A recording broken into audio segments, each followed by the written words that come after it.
திருநெல்வேலி மாவட்டத்தில் பொருணை புத்தக திருவிழாவை முன்னிட்டு வள்ளியூர் மரியா கல்லூரி சார்பாக இன்று வள்ளியூரில் விழிப்புணர்வு பேரணி நடைபெற்றது.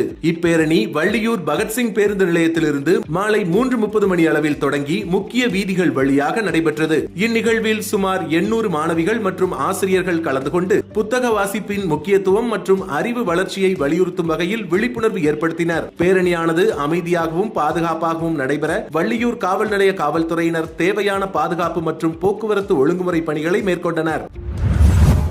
2016ஆம் ஆண்டு வள்ளியூர் அருகே நம்பியான்விளை பகுதியில் நடந்த கொலை முயற்சி வழக்கில் ஈடுபட்ட சரித்திர பதிவேடு குற்றவாளி கண்ணன் மற்றும் முருகேசன் ஆகியோருக்கு தலா 10 ஆண்டுகள் சிறை தண்டனையும் ரூபாய் 6500 அபராதமும் விதிக்கப்பட்டுள்ளது.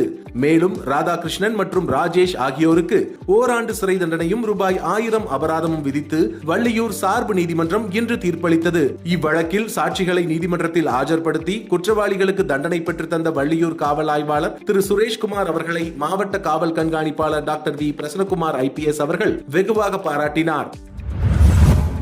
திசையன்விளை காவல் நிலைய சரகத்திற்கு உட்பட்ட பகுதியில் உதவி ஆய்வாளர் திரு பாலகிருஷ்ணன் அவர்கள் தலைமையில் காவல்துறையினர் ரோந்து பணியில் ஈடுபட்டிருந்த போது கிடைத்த ரகசிய தகவலின் அடிப்படையில் முருகேசபுரம் பஸ் ஸ்டாப் அருகே சந்தேகத்திற்கிடமாக நின்றிருந்த செல்வமருதூர் பகுதியை சேர்ந்த வினோத்குமார் என்பவரை சோதனை செய்தனர்.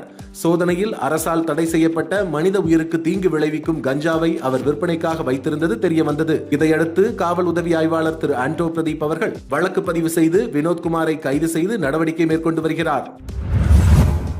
திருநெல்வேலி மாவட்டம் லெவிஞ்சிபுரத்தை சேர்ந்த ஹரிகோபாலகிருஷ்ணன் 27 வயதான இவர் போக்சோ வழக்கின் எதிரியாவார். இவர் மீது தமிழ்நாடு தடுப்பு காவல் சட்டம் ஆக்ட் 14 கீழ் 1982 படி நடவடிக்கை எடுக்க வள்ளியூர் மகளிர் காவல் நிலைய ஆய்வாளர் திருமதி சாந்தி அவர்கள் மாவட்ட காவல் கண்காணிப்பாளர் அவர்களுக்கு வேண்டுகோள் விடுத்ததின் பேரில் மாவட்ட காவல் கண்காணிப்பாளர் டாக்டர் வி பிரசன்னகுமார் IPS அவர்களின் பரிந்துரையின்படி இன்று எதிரி தமிழ்நாடு தடுப்பு காவல் சட்டத்தின் கீழ் பாளையங்கோட்டை மத்திய சிறையில் அடைக்கப்பட்டார்.